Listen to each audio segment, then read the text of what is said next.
Hi guys, Emily from OffPlanet Radio, and I'm here with Dani Katz. Hi. And Words with Dani, and we're trying something a little different today. We're just gonna chat and see what happens. This is how we normally do it. When no one's listening, but we thought maybe you'd like to listen, so.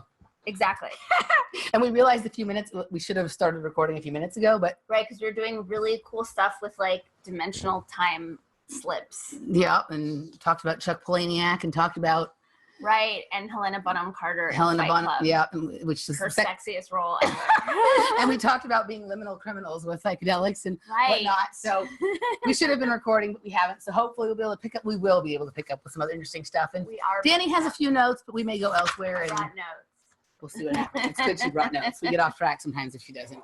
We've, just so you guys know, we've recorded this podcast like 6 times that you haven't seen because it tends to go haywire. Hence the note. Yes, we try 3 times for every one we get out. That's stopping after and this today. is our 3rd, right? Yes. Yeah, and then it's a whole new thing. Then it's like every time we just get it. Yeah. Yep. All right. So let's start there and see where we go. Let's not feel confounded by that. Okay. Yeah. So we're not bound by this, and I just do want to do a heads up that I'm fighting a virus, and we're hoping that my brain is going to kick in. But we're living in a toxic environment, and this is what's happening. Yeah. Fingers crossed. Okay, so where I wanted to start was I am getting really weirded out by seeing all the feminists fighting sexism and not understanding that fighting is a masculine distortion and a tool of the patriarchy. And that is so absolutely nutty to me. Right. And then seeing from there, like the idea of masculine left brain thought versus more feminine right brain thought patterns. And so this goes into my whole, like the t-shirt I've been wearing lately that says the future is integrated, because I get so annoyed with the whole future is female thing. And so sort of wanting to contextualize the return of the divine feminine once and for all, because I get so much criticism on the videos that I put out that when I say feminine, people think I mean women, and when I say masculine, people think I mean men. Right. And the actual return of the divine feminine that this planet is really crying for isn't about like women in charge. And it's not to say it isn't about women in charge, but it's about bringing feminine energies back into That's what femininity and masculinity is about. It's both of these energies exist within every person, whether you're a male or a female. And rather than trying to like turn these into like outward expressions of gender and this and that, why not just start to become balanced and comfortable with both things existing inside and not having to sort of push one way or the other with that. Exactly. And it's even like, I don't even see it as a luxury of like, why not try this thing? It's like, this is, if we want to save this planet and like keep the species going, like this is the task at hand, is to like integrate feminine and masculine into right relationship. And that's not like a set proportion that's going to be the same all the time. It's like being in a constant dance and relationship with them, which means we have to know what we're talking about. And so the other piece of that is like reason and logic, versus emotion and intuition. And from my point of view, where we've gone off track as a culture and as a species is in putting too much, this is the brain thing. So putting too much emphasis on reason and logic. And it isn't to say that reason and logic aren't amazing, but it's also like human beings have been an emotional and intuitive species for hundreds of thousands of years. And reason and logic only really kicked into action in the past 20,000 years. Like that's relatively new. And it's great. And it's given us all these advances in science and like cool ways of inventing things and analytical thinking and whatnot. But like, we've gone a little bit off the rails with it. Like we're leaning too heavily there. And so part of our task in coming into right relationship with our own masculine feminine is for us to get in touch with like emotion and for us to get in touch with intuition and for like the crazy people who think the future is female and that fighting for gender equality is the way. to like figure this out and to like make the necessary adjustments from there. Yeah, I think that it's interesting when you were talking about that stuff. Like I had, you were talking about the dance of femininity and masculinity, and like you, I'm a female with a lot of male characteristics. What? I have no idea what you're talking about. Right? We come from the same factory. The one down there and the one over there. So I used to be in rejection or resistance or have some negative feelings about some of my male characteristics or masculine characteristics. And it made me more mannish. It made me like more out of balance, kind of. And when I accepted the masculine traits and characteristics and started to embrace them, suddenly it made me come off as more feminine. Well, and that's feminine. Right. Like accepting your masculine traits, that is what the feminine does. The feminine accepts and allows. So just by accepting it, like that's you honoring your feminine. That's you bringing your feminine like into the fold to the same extent as the masculine. Yeah, like I remember when I was going through that period of time where I was like, you know what, that shit I used to hate about myself, actually, I think it's kind of cool and it's kind of special and I like it. During those like weeks and months, I started getting even notes from listeners or people who watch the show saying, you have a softer look, like you're looking more girly, you're looking prettier or something like that. And I was like, oh, that's really interesting. Like, I always sort of wanted to be that way, but as I was fighting this other thing, it couldn't be that way. Right. And so it's, Well, and it folds into what we were talking about last time as far as like, we need to be able to accept that we have different ideas and beliefs. And like the only way to move forward is to be okay with people believing differently than we do. Like, again, that's the feminine. And it's so interesting to see these people who accept and allow. Like that, this is the return of the divine feminine. This is like what the future is female. God, it's such a retarded saying, but like, that's what I'm pretty sure it's pointing to, but it's completely maligning. Right. But it's that accepting and allowing. And that's why I love talking to people who have different political beliefs than I do. It's like, I love talking to Trump supporters, or I was having a conversation the other day with a Zionist, and it's like, yes, there's a part of me that's initially triggered, but then I go to the feminine where I go into a different place of allowing, of like, cool, like explain to me what, like tell me so that I can embrace that. If there were no Zionists, we wouldn't have anything to complain about and we wouldn't be happy. Right? So we need to have them. Well, of course, we need all of it. Like we live in duality. Like we need resistance to see ourselves. I need these triggers to see where I'm triggered and where I'm holding on to identifications and fixed belief systems. We all need that. And what we need is the feminine, which isn't like chicks in charge, or or not in charge. Say it can't, but it's that allowing and that embracing of all these different perspectives. Right. So that's what I wanted to lead off with. Yeah.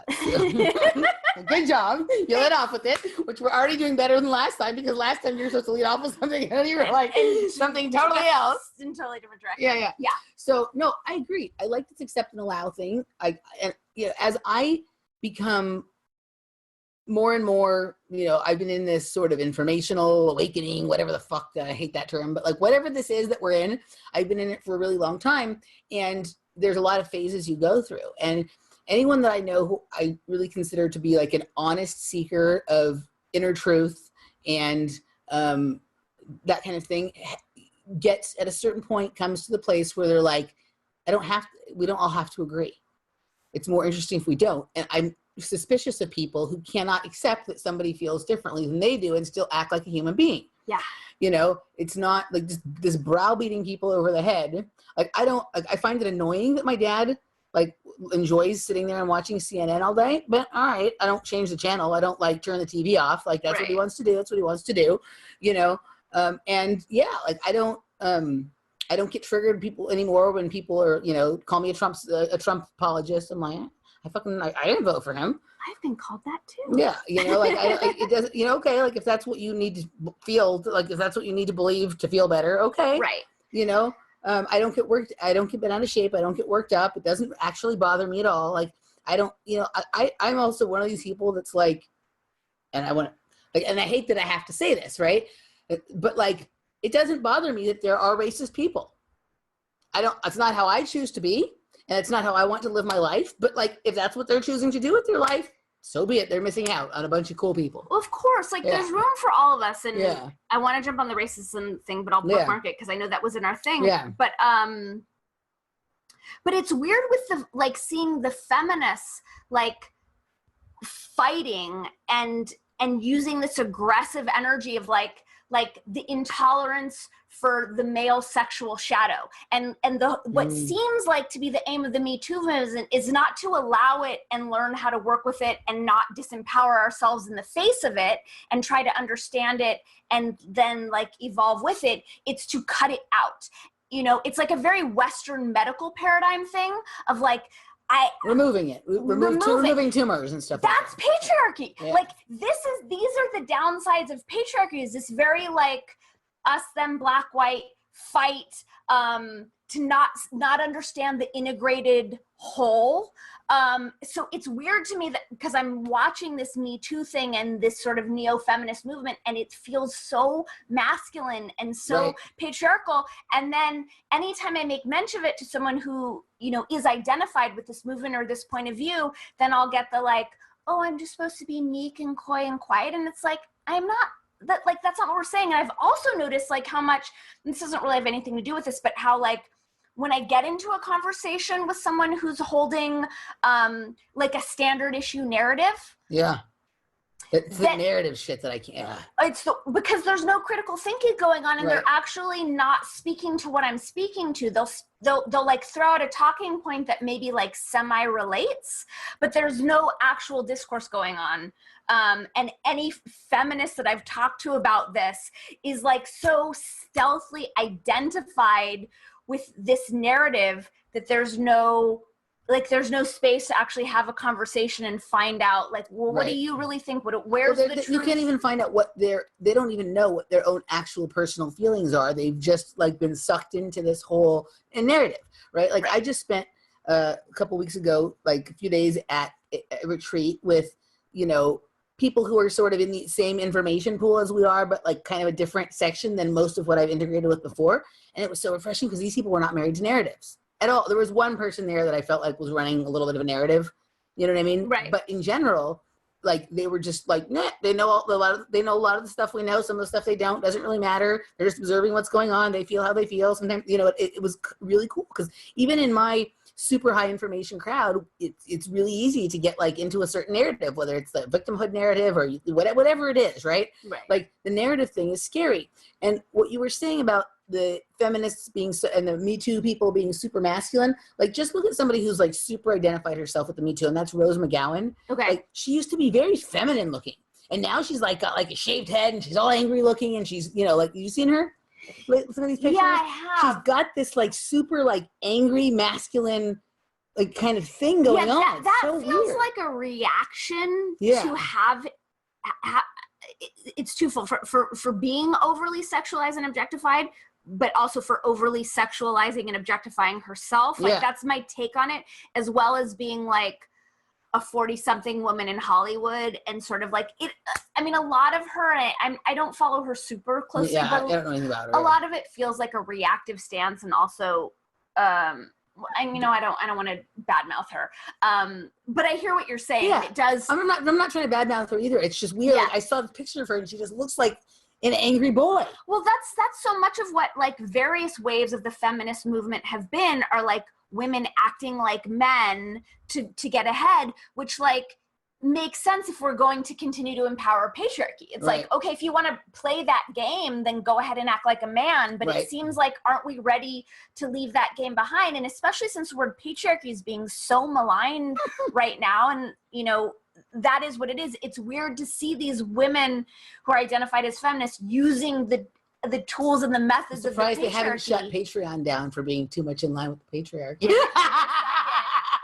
Right. But also, like, I was just thinking just now, like you just said, like you and I are women who run a shit ton of masculine energy and come off as very masculine, and yet we both are notably allowing in our tolerance for other ideas, which is so super feminine. But I also wonder if that's why we don't need to like gussy up and wear the guise of this femininity, because we're embodying like an actual feminine worldview Yeah. and means of engaging the world in general. Yeah. You know what I'm saying? It's like the same way that virtue signaling is for the actually unvirtuous. If you're really virtuous, you don't need to virtue signal. I wonder if all that feminine shit, the skirts and the makeup and the titty stuff, is for people who aren't actually embodying the feminine. Yeah. I'm just having this thought now. Yeah. No, especially the titty stuff. Right? No titty stuff going on here. Yeah, not at all. Yeah, not really my vibe. But yeah, no, I think that's a great point. And then, you know, and same thing could be said the other way, right? When men have to overplay up their masculinity, it's the same thing. Because they have really small penises. Yeah. That's sad. Oy, okay. Okay. Next. Oh, okay. So since we're still on the feminine thing, the other note was about the Me Too movement leading with the oppression and how like, so I'll just speak for myself. I'm guessing your experience is similar, but like my experience as a woman is like throughout my lifetime, I'm assuming that I'm safe and equal and that everyone is an awesome person, because that's just a more fun way to go through life. And then if and when sexism or, you know, uncomfortable interactions with men present themselves, I respond to them in the moment, right? Mm-hmm. The way the Me Too movement is being led now is that people are leading with, I'm oppressed, men are assholes, the male sexual shadow is a problem. No one's using any of this languaging, but like whatever it is, they're carrying it into the room. Well, they're everything they do, they're expecting to have some kind of interaction. I feel like it's even beyond expecting as far as baiting. Making it happen. They kind of subconsciously want it to happen to justify. They're kind of like those people who like would say that some instance of rape, like somebody wrote something racist on their door when really they wrote something racist on their college dorm. Remember when that was going on a couple of years ago? Right. Like that kind of stuff. It's like they want, it's weird, right? They want to have something happen, so they just make it happen themselves and then get people to respond and react to it. And then it becomes a scandal that generates that. I feel like it's that on a much more unconscious and a much subtler scale, but that's what I see happening. And what's unfortunate is it brings like the worst behavior and the exceptions to the forefront and the expectation that it's going to be the norm. Right. And then it's infinitely more likely that people are going to manifest that experience because they're carrying that vibration. Yes. You know, they're walking around with it. And that's the vibration that they're broadcasting out into the world. Yeah. So it's a super bummer. It's like when a shark smells blood. It's exactly the same thing as a shark smelling blood. Yeah. I mean, like I walk around, you know, with very few exceptions in my life, I feel pretty comfortable wherever I am, probably mostly because I'm usually in my own world. Like I am observant and aware of what's going on around me, but like I'm not really thinking about what everyone else is doing. I'm just thinking about what I'm thinking about and what I'm doing. Right. And I'm moving with that in mind. Yeah, every once in a while, something a little funky will happen and I'll respond to, like I remember I was in Mexico and I got this guy, like I knew he was going to do something, but like I didn't feel really in danger. And like, maybe he was going to just try and like kiss me or something like that. Right. And I felt him coming up behind me and I just stepped out into the middle of the street when the car was coming. Right. So the car stopped short and then the guy like, you know, ran away or whatever. Right. But it wasn't scary.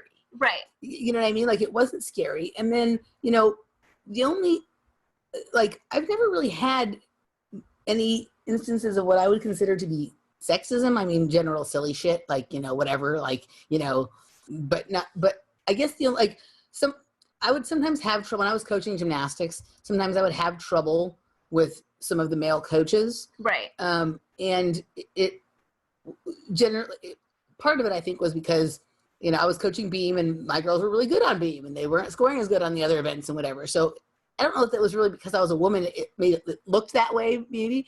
And a lot of troubles I had in gymnastics that someone might say were because I was a woman and I was in a world of mostly male coaches could also have been explained away by the fact that they were mostly Christian and conservative and Republican and they had that kind of problem with me or whatever. Right. So like the only thing I've ever really felt, discriminated against about is the fact that I don't believe what everyone else believes.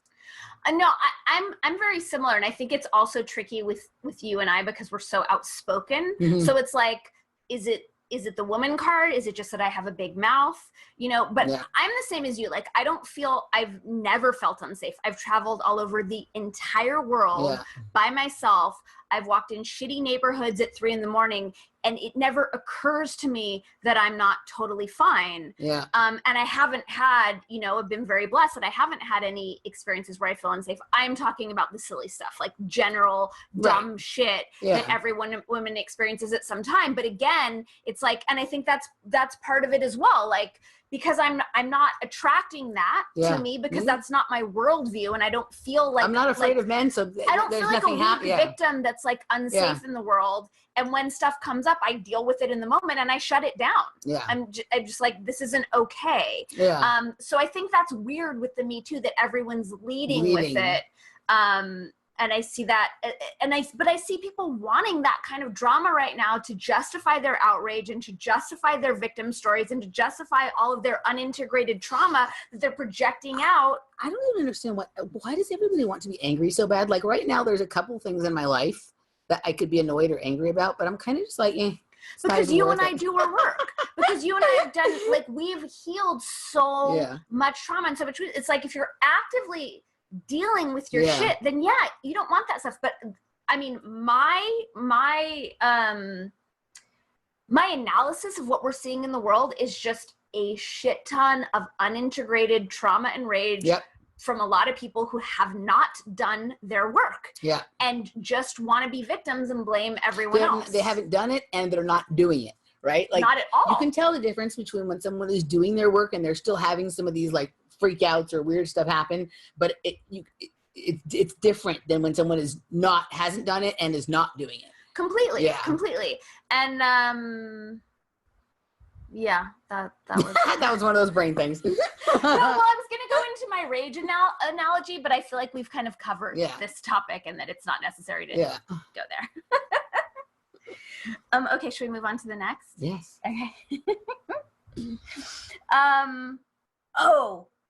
Are they called the iGen? The kids who are in college right now, is that their? I have no idea. I don't either. I kind of like, I've called them the iGen, and maybe that's what. Probably because it's like, well, it kind of makes sense. Everything they have is like they've grown up with iPhones and iOS, but everything is about me, and, right. Okay. How they feel. So my theory about what we're seeing now and how everyone's like worried about like microaggressions and they're so triggered and everyone's so fucking delicate is like the millennials and below and all these humans who were brought up like not losing at tag and getting participation awards and wearing helmets on like none of these people have like cracked their skull open and had to just shake it off and deal with it, and like playing soccer where they don't keep score. So we've created a couple generations now of really thin-skinned, I'm going to call them scros because the word pussy is not the right word. But they're like little babies who can't handle like pain or unfairness or humiliation or whatever it is, which is unfortunate because that's how the world works. Right. Well, that's this whole idea, like with the stuff on college campuses of like, we have to create safe spaces. Right? Like, well, the world is not a safe space. There's no safe space. Like, you have to learn to be safe and in yourself. And so I remember, are you familiar with Simon Sinek? Only I think I've heard you say his name before. Right, because I have a super crush on him. But he's super... She has a crush on Simon Sinek? Simon Sinek. Simon Sinek. Sounds really nerdy. Okay. But the reason I bring him up is because he's mainstream. Like, he's not really in our, like, fringy world. And he did this video, which if you look it up on YouTube is like one of the most important speeches you've ever seen. So I'm mentioning him because it gives legitimacy to my theory. And his thing was like, hey, millennials, we fucked up with you and we've made you too soft and you expect the world to bend to your contracted comfort zones. And that's a bummer, but now you need to get over it. And that's what I'm seeing with everything that's going on. And a lot of it does seem to be coming out of the college campuses is like, we messed up. Like, you're a generational experiment, just like, there were other generational experiments that went awry. I should probably come up with some examples. We'll come back to this. But instead of kowtowing to their contracted comfort zones and like trying to shape culture into like some weird demented pretzel so that these people with contracted comfort zones can have safe spaces and like not be triggered, I feel like the smarter move is to acknowledge like, yeah, we fucked up. This is an experiment gone awry. Go back to actually ascribing points and scoring and winners and losers in sports and activities and schooling. Chalk it up to a lesson learned and, you know, help these people get some tools to thicken their skin. Can you imagine? So for those of you who don't know, Danny and I did gymnastics together when we were younger, and I'd say we had the most authoritarian gymnastics situation in our area, in our local area. Yeah, because we had an Austrian coach. Coach, right? Like, you know, very, you know, harsh. Eastern Bloc kind of stuff, very harsh and just temper. And can you imagine getting participation ribbons? Like, I remember when you would try out for team. Well, you came from another gym, so did you ever have to try out for I did try out, and I remember my body being examined like I was a piece of meat, and then like checking like the musculature on my legs and having strength tests. So when you would try out, like, so I was at the gym from the time I was little, and so it's probably a different process that you went through, but like to make the team, so like I was like a hot shot and a super shot, and like when I was like 7 or 8 or 9, it was time to try out for team, right? And to make the team, you had to score 100 points on the test. Right. And so I scored 97.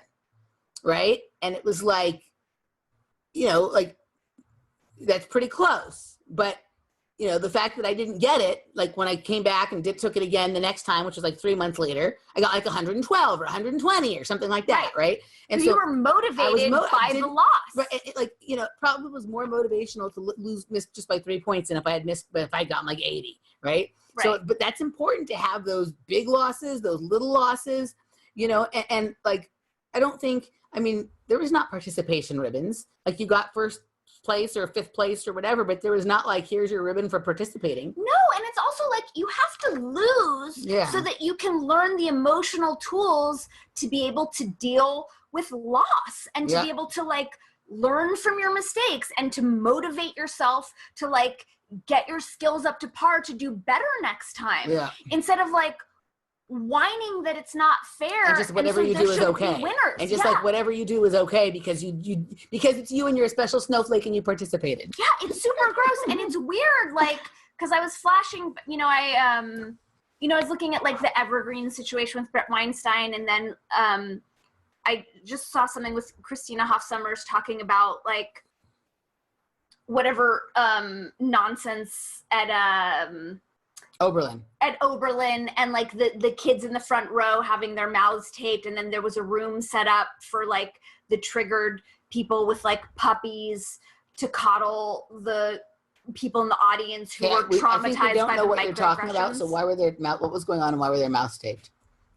They were protesting what she was saying, whatever she was talking about, which was basically, I don't want to go too far into it, but like basically the women who were saying that whatever she was talking about, where she was either defending men or criticizing this new way of feminists who are pretty much infantilizing women, that like all of that was like triggering them and traumatizing them, and so there was, and they had their mouths taped to be like, this is what you want us to do, shut up. Is that why they had their mouths taped? I'm not really clear. She wasn't actually clear on it. It was a Dave Rubin interview, and she did like it actually wasn't clear why these people had their mouths taped. Okay, here's the brain thing now. I'm not really sure where I was going with this. So you were talking about that they like these kids like were triggered by it, and then there was like a room with puppies for them to play in or something. Yeah, it's like nuts just how thin skinned they are and how like they don't puppies guys like there was actual like horse therapy or dog therapy, like someone traumatized. For hearing words and ideas, which I would hope you're hearing words and ideas that challenge your worldview. At college, that's the point. That's the point of college. This was my point, was that professors and people who are our age are kowtowing to the children instead of, because they're afraid they're going to lose their job. This is the problem. Instead of being adults and telling the children like, you're actually off, and modeling for them and mentoring them to having thicker skin and to understand that the world isn't fair, instead of like playing this make believe, it's not going to work. Like at some point, these kids are going to like get out into the real world and be slammed. And like the analogy that I had made to you when I was emailing you about this was like, so one of our generational experiments gone awry was like the thalidomide kids in the 70s, where they gave pregnant women thalidomide and then they gave birth to children who had underdeveloped arms. So if that happened today, there would be like protests and they would like force H&M to like put out a fashion line for thalidomide children, lest we be able, do you know what I'm saying? Like that's the climate we're living in today. Instead of acknowledging our bad, we fucked up, the human experiment is not safe. It's not secure. It's unfair and people get fucked and we learn from our mistakes and we have to move on. But what we're seeing in this cultural climate is everyone sort of bending to the metaphorical thalidomide children and like reshaping the world into these odd sleeves instead of acknowledging like, we fucked up, we need to course correct and you guys need to toughen up. Yeah. That was a good conversation. Yeah, no, I think, you know, like that, you know, we all can get into poor me sometimes, you know what I mean? And it's not that like you have to be like tough and on it and stuff all the time, you know, but like that's for like your own, like that moment is for you with your people around you who love you, not for acting out in the whole world and getting the whole world to bend to that. That's the thing. It's like asking the world to completely reconfigure itself for some contracted comfort zone. But that's what the I generation is all about, because you have people with their devices who they arrange to only get in their newsfeed the things that will make them feel good, or the things that they agree with, right? So these devices and the way that what is it called? What is the technology that the guy who created Reddit? It's Aaron Schwartz created the technology that runs Reddit. It's basically where you can, like, you know, curate what you want to get. So you only see what you want to see. Mm-hmm. So they want because their whole world exists in here now, that they assume that the world out here is also going to choreograph itself in that same way. And this is why I don't understand, because those of us who grew up in regular analog times actually know better in this instance. So it's very frustrating to see the grown-ups who come from analog life completely compromising their integrity and their critical thinking because of fear of pushback or fear of lawsuits. Like, it's gross. Like, I'm really bummed out at those people. And I was just thinking back to, like, when I was in 4th grade, I had a teacher who actually was, I used to call him a chauvinist. And I actually was treated unfairly because I was a girl. Like, I was a gymnast, I was an athlete, and I was always shoved in the outfield in kickball. And that pissed me off to the point where I started my first revolution. And I, like, you know, gathered all the girls together and, like, all right, we're all going to sit down at this moment and refuse to play. And, like,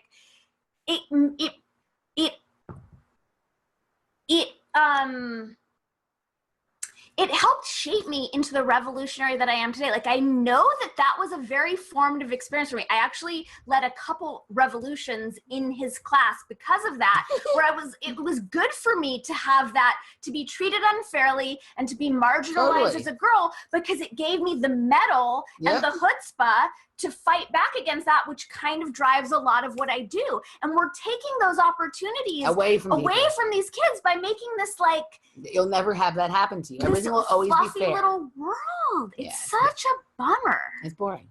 It's super boring. Yeah. Yeah. So my basic thing is millennials, pussy up. And get it. You're gonna get in trouble for that. Well, I've already, you know, I'm in trouble all the time anyway. Really? But people like that video that I did. In case the people watching don't know, that, like, the term pussy is so incorrect because pussies are, like, tough and can take a beating, and it's weird in our lexicon that we use pussies to mean, like, weak cowards. And scrotums are super delicate. So I feel like instead of, like, man up, it should be like pussy up. Yeah. And instead of calling someone a pussy, meaning they're weak, they're a scro. All right. Okay. So just so that, like, level, I just want to bring everyone into the fold. All right. You guys heard that first here. Okay. So moving on. Me Too leads. Oh, the novelty of trans. Okay. Okay.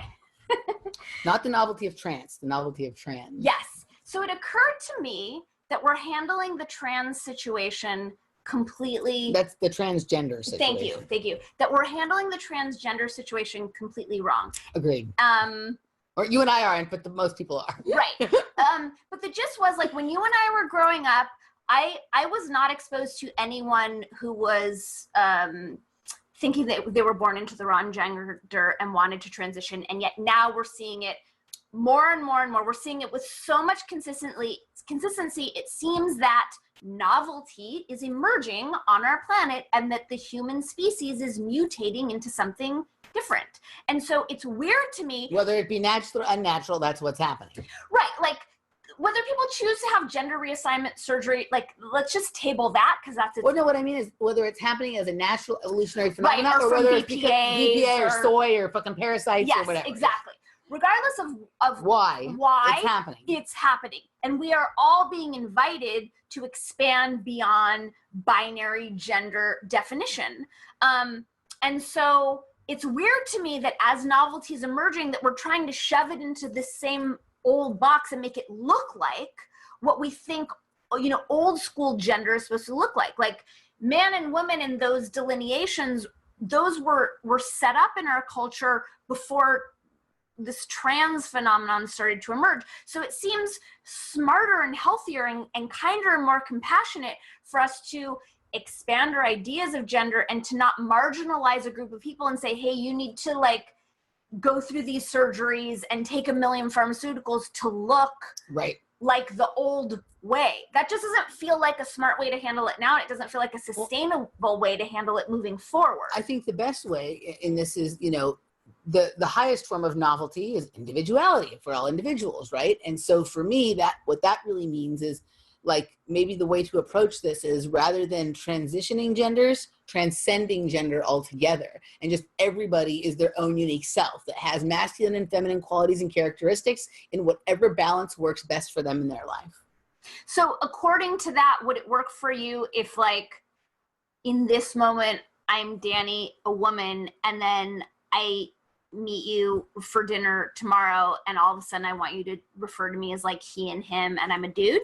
No, I just be the most, like, unique Dani you can be. And if you show up one day in a suit and tie, cool. If you show up one day in a skirt, cool. Whatever, like, you're doing your thing, and, like, you're Dani. So you mean, like, let's get away from the labels. And let's get away from the labels, but also just, like, you know, this idea that, like, oh, this is what a girl is supposed to look like, act like, feel like, behave like, you know, whatever, all that kind of stuff, right? And just, you know, we are all human beings. We have all of these things inside of us.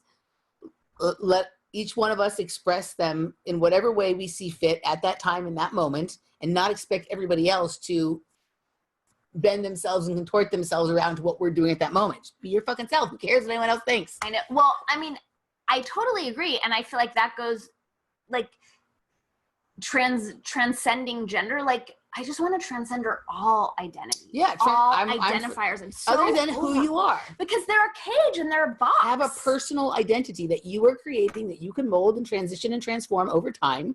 You know what I mean? And that is not being described or narrated by anything outside of yourself. Be the author of your own story. Your body and your life is your canvas. Make art.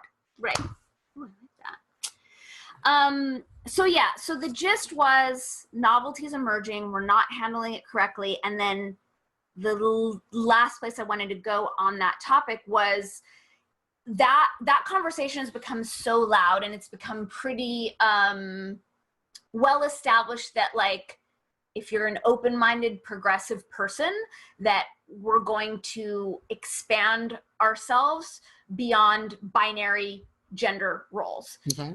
So, okay, we're all being invited to embrace that reality, that paradigm. Why can we not embrace the idea of evolving beyond binary political parties? Yeah.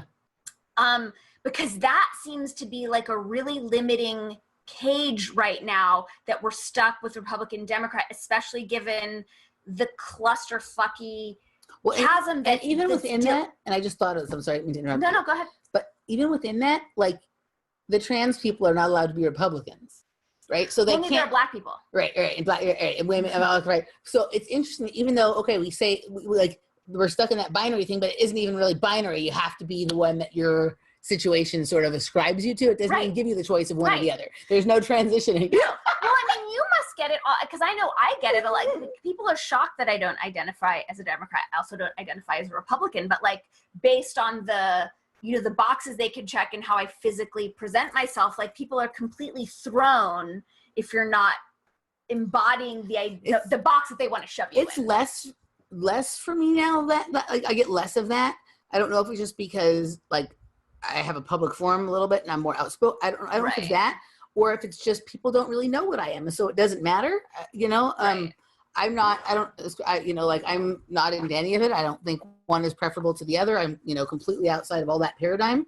But more people seem to be mad that I'm not a Democrat than mad that I'm not a Republican. Well, of course, yeah, of course. So I'll say that. Like the Republicans don't care that I'm not a Republican, but the Democrats do care that I'm not a Democrat. The Democrats are so weirdly fixed in the mind right now, stuck on a lot of things. But what brought it up was when the whole walk away movement started, and you were instantly like, I'm suspicious of that. All for good reasons. And I had thought, like, when I first was exposed to the walk away movement, I thought, amazing, like people are walking away from the Democratic Party. Fantastic. I didn't realize that they were bouncing into the Republican Party. Like that's where I was like, wait a minute. So it's just this, just swinging you from side to side. You're just feeding the matrix regardless. But it's like, that's where I was like, given how fucked up the Democratic Party is right now and how much, how fragmented it is and how much disagreement there is, it seems that we're primed and ready to create a third party. And then there's this overarching narrative / program that we can't have a third party. And it's weird, like, so we as a culture are being invited to move beyond binary gender, but we're still stuck in this regressive, either you're a Democrat or a Republican, we don't have any other choice. Yeah. And given that the Democratic there's so much toxicity in that part. There's so many lies, and like not even going to the whacked out ones, but just the like what they did to Bernie. Like no one, there's no acknowledgement. Well, that's the end of the whole story, right? That's like with all that stuff. Like the Russian collusion doesn't matter, where the emails came from, it doesn't matter. It said in those emails that basically they had this all set up for Hillary to be the thing. Nobody said those weren't their emails, right? So that's the whole end of the story. Like you don't have to go into any further kind of stuff to know that the shit is not kosher at the deli. Right. Yeah. So not going into the Pizzagate pay story that people may or may not buy, like it seems like there's enough toxicity and enough like scuzzy grossness happening in the Democratic Party, not to mention the infighting between the Democrats right now, that it just seems like it would be really smart to create a third party. And it also seems we're being invited to go as a species in general to we can have 97 genders, but only 2 parties. Yeah.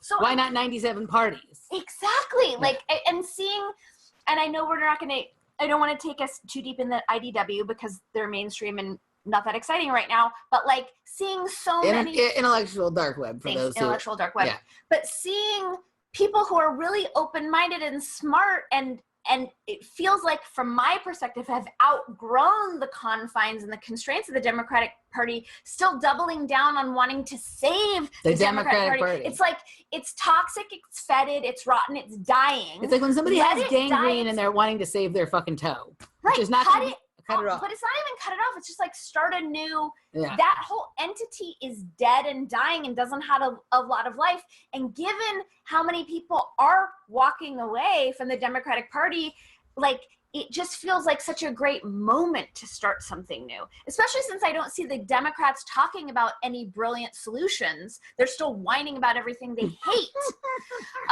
So can you believe we're still talking about this shit? It's been 2 years. We're still on Russian collusion.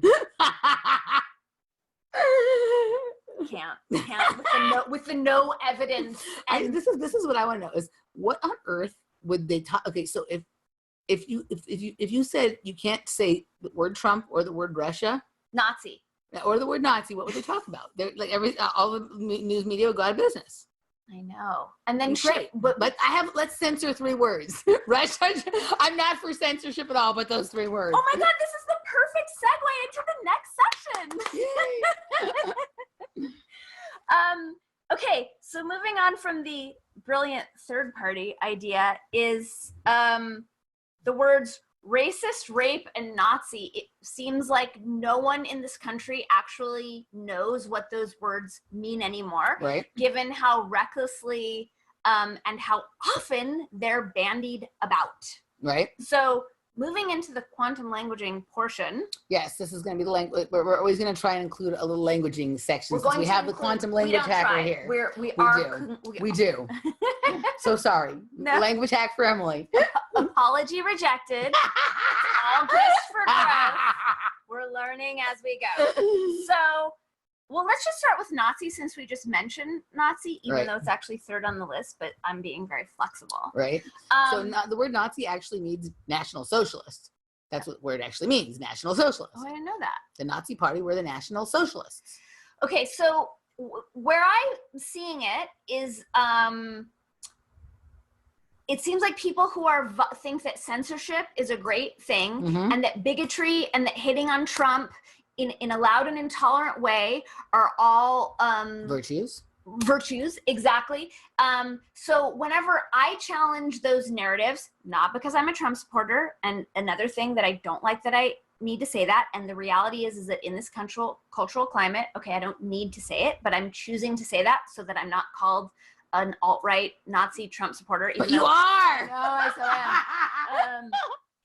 But then it seems like anytime there's any question of like free speech or that hating on Trump is bigotry, that the knee-jerk reaction is to be like, well, you know, would you say the same thing for people who are supporting the Nazis? And it's like this absolute knee-jerk weird program where the regressive left will reference that they're saving us from Nazis by being Trump-hating bigots by acting who like are Nazis, pro-censorship. By acting like Nazis, right? Because one of the things that Nazis did was they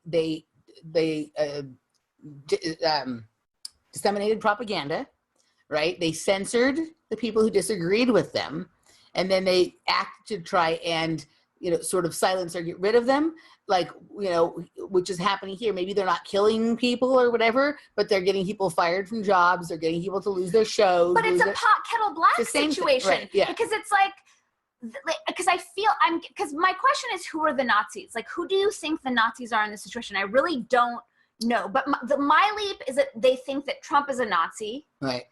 But I haven't heard him call for the extermination of anyone, let alone any species or groups and everybody people. criticizes them all day, every day, and they're not in jail. Well, and the other thing is that it was actually like Hitler's strategy to divide Germany by creating scapegoats and by marginalizing groups and blaming them for issues like, you know, that's what they did to the Jews, and that's kind of what's going on as far as like men are the enemy or cisgendered heterosexual. And that's all coming from the left. That's not coming from Trump. That's the point. Trump gives no shits about that. The left who's claiming that they're protecting their hatred and their bigotry and their divisiveness and their identity politics are protecting us from Nazism seem to be employing Nazi strategies to do it. So, okay, so that was word number one. And it's also the left who have any interest in socialism. The right really doesn't have it, right? So just for the technically correct use of the word, right? Like, we don't see anyone talking about like having a Republican Socialist Party. We hear talk of Democratic Socialists and things like that. And it's the left who's really excited about this socialist chick in New York. That's what I'm talking about. Right. So you don't see that there is right-wing collectivism, and that is actually what the alt-right is. It's right-wing collectivism, but it's like this small and compared to what the left collectivists are. Right. And so collectivism can have a racial component to it, or it cannot, or it can have a bigotry component to it, or it cannot. But in this country, there are more socialists on the left than there are on the right. And, you know, and so, so there's that aspect of it too. And yeah, like that. But, and also there's just like, there's no, here's the thing. Like, it's not, if somebody wants to be a Nazi, if somebody wants to be a racialist or a white identitarian or hate Jews or whatever, they're allowed to do that if we live in a free country. They're just not allowed to act on it. They're not allowed to kill them because they don't like them. So we have got to overcome this idea that we can browbeat people into thinking something that they don't think. Let them fucking think that. As long as they're not doing anything about it, let them fucking think that. Right. It's the thought policing thing is a little, well, it's a lot disturbing. Yeah. But it's also just like how the language is being corrupted and how people are so reckless with their languaging. Like when I see people, or I'm on the receiving end of people defending their bigotry and their intolerance because of Nazis, like they're using that word so casually. And whatever issues people have with Trump, and it's not to say I don't see them, but to equate him with a Nazi is just like, it's just inaccurate. It's just like he's a narcissist. That's what he is. Right. He's a narcissist. Right. And that, like, if you're looking for the word that best describes him, and in a lot of ways, a narcissist is worse than a Nazi because a Nazi actually believes something and the narcissist is just interested in doing what makes him look good. Right. So he actually doesn't actually have any integrity or belief. Right, right. Yeah. So in the same vein of words that we're misusing, rape, like, right. and this isn't a new thing to that, like, regret isn't rape, but seeing how many men are being pinned as rapists, right? How that term is being so recklessly bandied about when that's a reputation killer. Like right.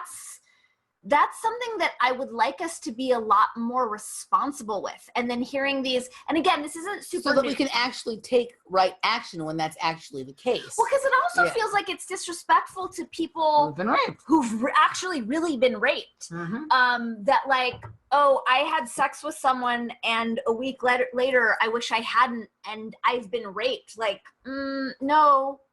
That isn't rape, and calling that person a rapist is a problem, and is like, and then like misuse of justice, and like just all these sort of tributaries and tendrils of misuse and wasteful resources, and like I'm gonna defer to the brain being a little weird right now, and I'm gonna pull back from this one. All right.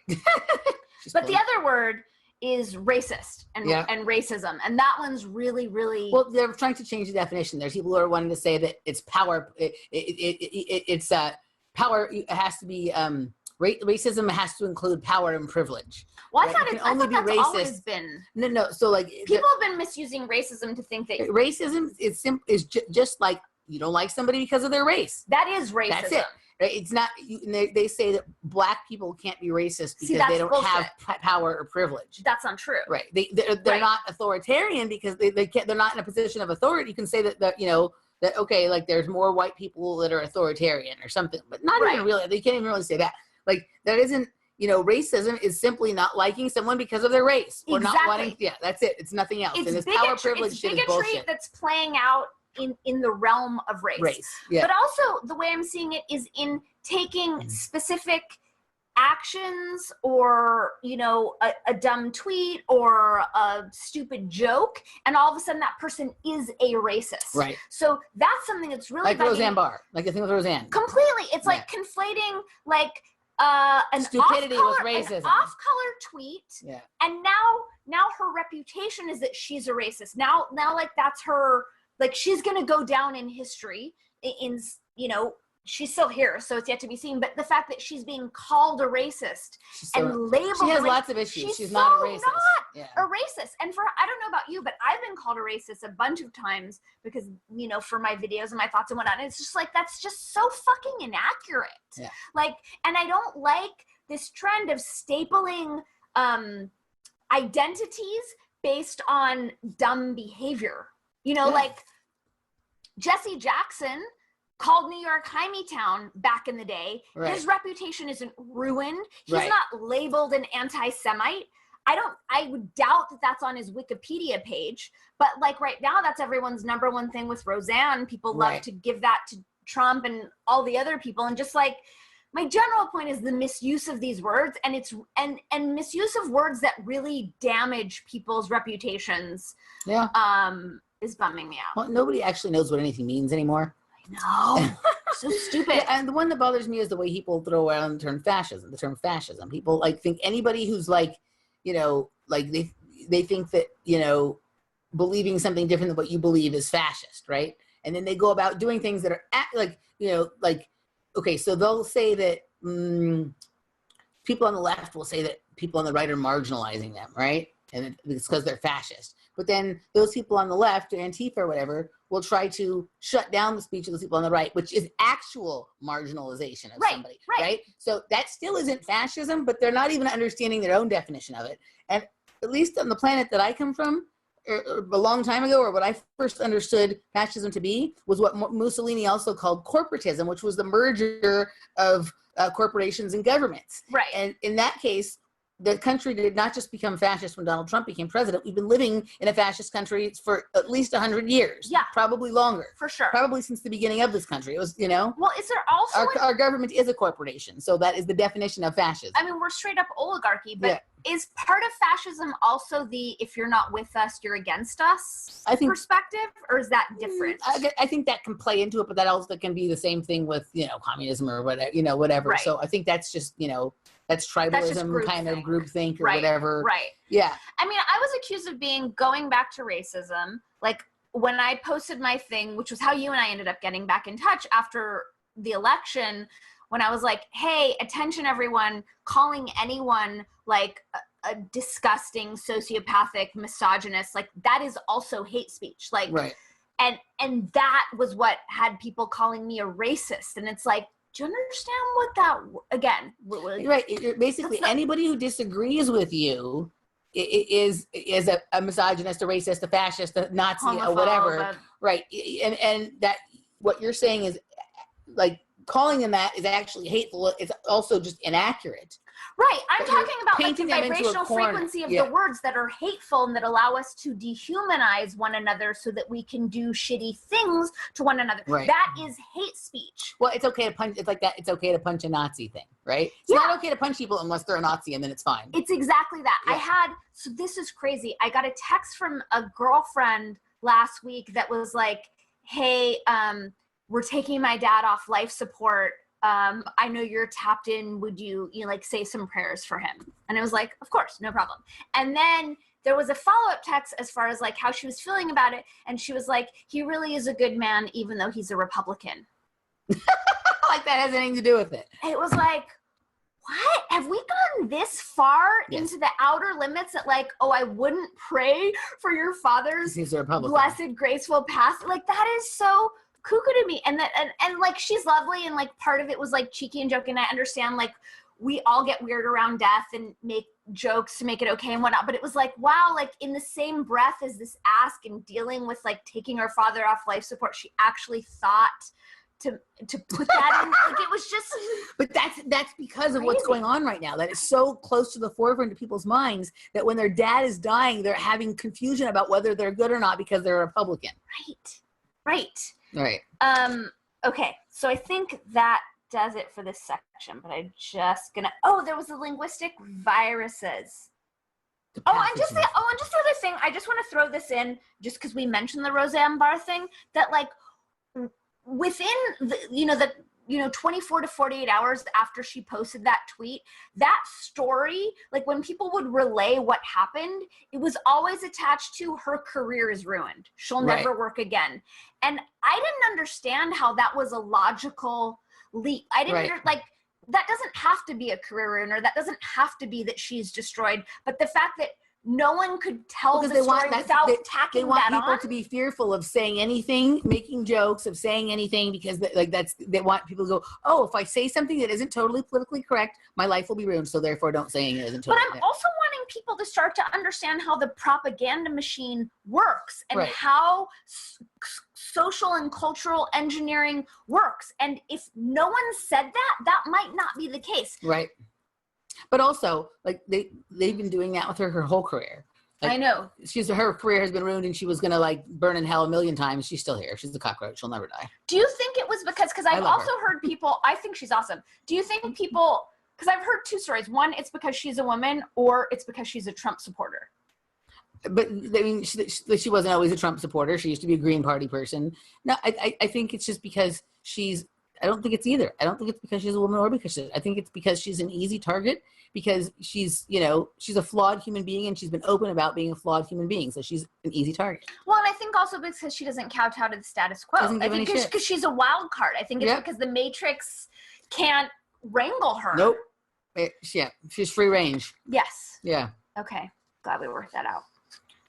Yeah, the linguistic viruses. So, did you say pathogens? Yes, that's what you told me, right? I like that word too. The gist was how I'm tapping into how some words are completely infected. Mm-hmm. And so with the fundamental understanding that language is the building block of our entire reality and the number one means of programming all of us. Mind control came in with the printing press. Yep, go ahead. Ooh, will you say more about that though? So, like, you know, that's basically how, I mean, before that, languages were sort of, you know, you couldn't disseminate information in the same way you could once there was a printing press. Right. Right? There was no mass dissemination. Right. It was like not being able to spread a virus until you had vaccines. Right. So, yeah. So the mind control as we know it, like, really came in with the printing press. Right. Because suddenly you had the ability to, you know, put these symbols on paper and have people look at them and absorb that meaning without any, I mean, there's context from the other words around it, but it's different than when you like vocally pass a story. Well, it's also, you just have access to so many more minds. Yep. I get it. Yeah. So I noticed that these days when I hear the words privilege and entitlement, I have like a full body revulsion. Like cringe, yeah. Yeah. And so I'm realizing that those are severely infected words. And my sense is like purposely infected words. And then the other one was this phrase toxic masculinity, which I think was introduced into the lexicon as a virus. Like, I think that words like entitlement and privilege and patriarchy became tainted in the past few years. I think toxic masculinity is a term that like hit the ground running as an engineered virus. Yes. It's Ebola. It's AIDS. Exactly. Right. It's not polio, but maybe even polio was engineered from the beginning. Who the fuck knows? But like, it's not chickenpox or whatever. No. This came out of like a lab. Yeah. Like a CIA fuck with This came from Lytton or whatever, IG Farben, right? Yes. Exactly. So my just with these, intersectionality is another one that I think was viral from the get-go. I mean, intersectionality is a good word to describe stuff, but I had never heard the word used until like 6 or 9 months ago, and then it was like being used by everybody to describe all sorts of situations. And so whenever a word goes from not being heard to being heard constantly all the time by people, completely disparate groups of people about different stuff, you do have to wonder, where did this come from? Right. When it's not like a meme word, when it's not like, you know, like the bomb or whatever, right? Yeah. And this is more coming from like my word witchy sensibilities. Like, I don't have hard data on this. This isn't a left brain thing. This is like a right brain thing. But like, my spidey sense on this and how they feel in my body is they're very tainted. And every time we use them, we're spreading the virus. Yeah. So my sense is for us to stop using these words. Find other words to describe that situation if necessary. Okay, so then the last one, we're doing so well, is the issues that I'm taking with the way my favorite critical thinkers are communicating their ideas. Okay. So I'm just going to start, and they're all like examples of the same sort of umbrella, which is wanting to take the sort of like bratty barbs and the adversarial edges out of the way we're communicating larger truths. Right. So my first example. But those make for such good video clips on so-and-so destroyed so-and-so. That's the thing, is I get that it's like clickbait, and I get that like, yes, for Candace Owens destroys CNN host, right? Yeah, I mean, kind of like, and Candace Owens is on here, but even when Ben Shapiro wanted to debate how do you say her name? Alexandria Ocasio-Cortez. So there's no, Cortez is her name. And the Democratic Socialist from New York? Yes. Alexandria Ocasio-Cortez. I'm just going to call her Cortez because it's easier for where my brain's at right now. So when Shapiro offered to debate Cortez and she equated it to catcalling, which was so stupid. So insane. But she's so stupid, yeah. Right. But everyone was like, he would destroy her, and exactly what you said, like Candace Owens destroying them, and then seeing these people like that. So then that's why they want to see it. They don't even care about the information coming from. They just want to see him destroy her. Exactly. Yeah. And then but then seeing like, and Ben Shapiro, as I feel like he's kind of always been like that, and like Candace Owens, when she started doing her videos, obviously she was edgy and controversial, but seeing how it's like taken on, like where I'll watch a video or see one of her tweets where it's like, yes, your point is spot on and smart and you're right there, but then she'll have to finish it off with the like, you know, liberals are stupid, or like I wrote something down where she was like, Cortez is an evil psychopathic bitch, care about real issues or shut up. And it's like, okay, you'll say something smart and then it'll be with like, care about real issues or shut up. That's how you know that they're all players in the game.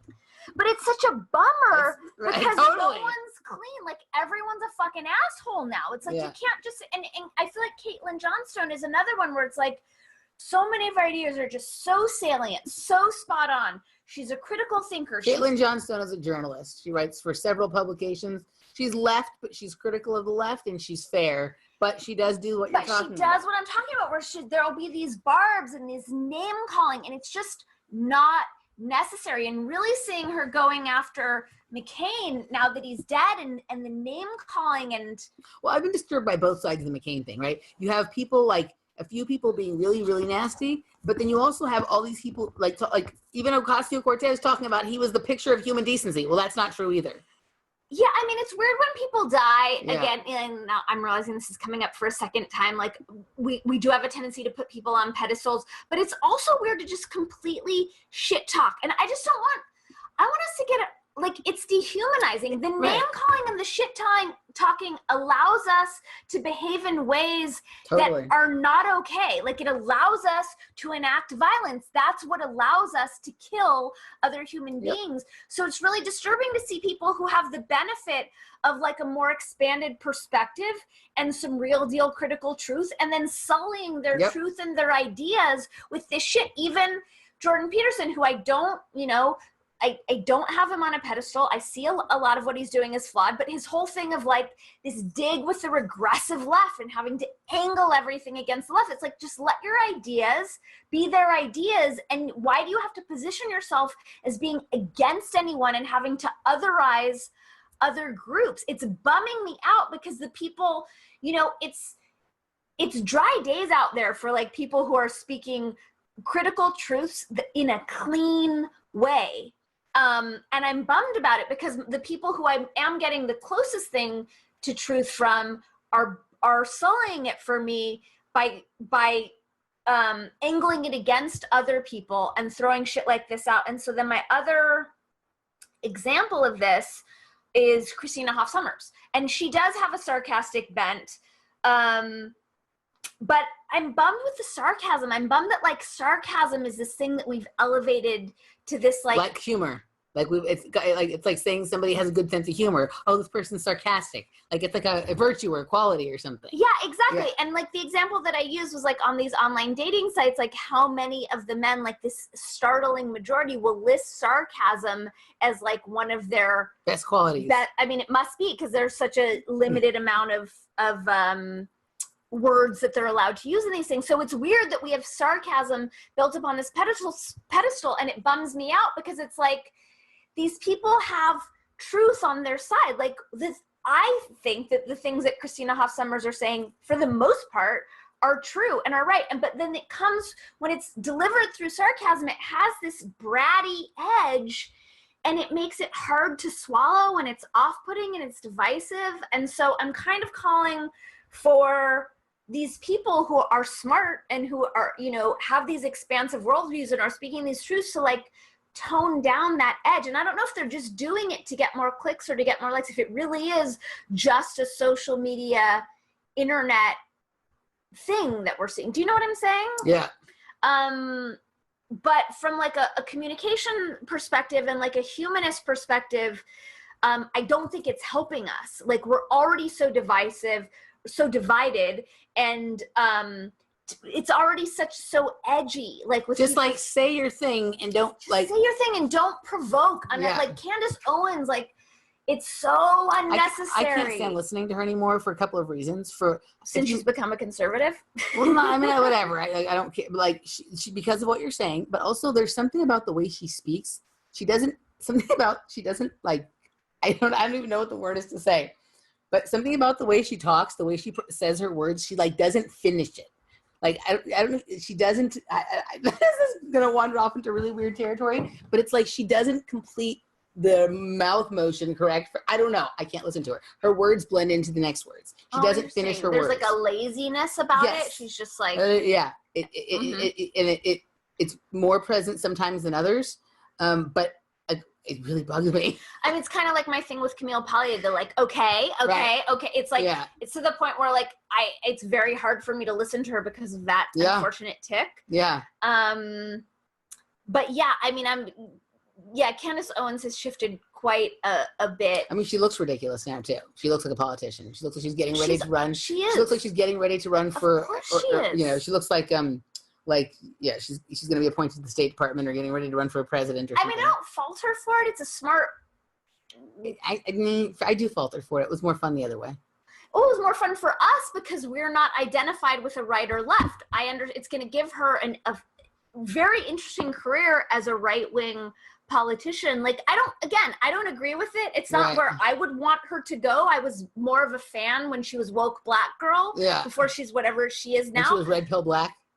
Before that, she was woke black girl. Okay. But I don't fault her for it. She's a young woman. She has this incredible opportunity. Great, go to town. Be our first black woman president. Like, I like her less, but she can do whatever she wants. But it bums me out to see this style of communication. Yep. And I would like it to stop because I don't think it's helping us as like a culture, as a nation, as a humanity.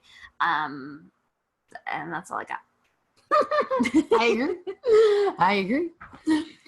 All right. Well, is there anything else you want to cover? No, I think we're good. I think we got some good stuff. And next time we will make sure we hit record before we talk about all the fringy, weirdy, the fun stuff that we missed. Because I was like, we're just having a conversation, and I was like, we should have recorded that.